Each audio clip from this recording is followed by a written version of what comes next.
सोलापूर महापालिकेत भाजपाची खरी लढाई विरोधकांशी नसून उमेदवारीवरून पेटलेल्या स्वतःच्या गटबाजीशीच आहे आणि हाच अंतर्गत संघर्ष यावेळी निकाल ठरवणारा असण्याची दाट शक्यता आहे। सोलापुरात महापालिका निवडणुकीसाठी भाजपच्या सर्व उमेदवारांची यादी अजून जाहीर व्हायची आहे, पण भाजपमध्ये मात्र उमेदवारीची लढाई चांगलीच पेटली आहे। बाहेरून विरोधकांशी लढायच्या आधी आतल्याच नेत्यांमध्ये मीच कसा योग्य याची स्पर्धा रंगली आहे। नाना काळे, किसन जाधव, प्रथमेश कोठे, दिलीप माने गट सगळेच आपापल्या ताकदीवर मैदानात उतरायला तयार आहेत। भाजपनं 102 पैकी 20 जागांवर उमेदवार जाहीर केलेत, पण उरलेल्या जागांसाठीच खरी धुसफूस आहे। कारण प्रत्येक गट म्हणतोय माझीच बाजू मजबूत, माझाच उमेदवार हवा। यातून पक्षशिस्तीपेक्षा गटनीती जास्त दिसून येते।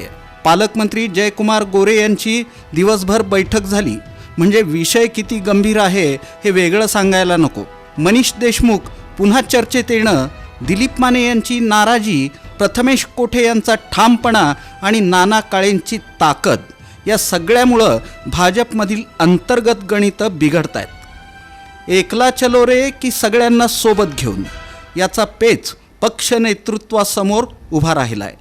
खरं सांगायचं तर भाजपची अडचण विरोधकांमुळे नाही तर स्वतःच्याच गटबाजीमुळे वाढते। उमेदवारी न मिळालेल्या नेत्यांनी बंड केलं तर थेट फायदा विरोधकांना होणार। महापालिकेची लढत रस्त्यावर नाही तर उमेदवारीच्या टेबलावरच अडकलेली दिसते। एकंदरीत काय तर सोलापूर महापालिका निवडणुकीत भाजपची खरी परीक्षा ही विरोधकांची नाही तर आपल्याच लोकांना सांभाळण्याची आहे। जर योग्य वेळी डॅमेज कंट्रोल झालं तर भाजप बाजी मारू शकतो, नाहीतर अंतर्गत वादच निकाल ठरवणारा घटक ठरू शकतो। आणि म्हणून सोलापुरात यावेळी निवडणूक कमी आणि अंतर्गत राजकारण जास्त रंगताना दिसतंय।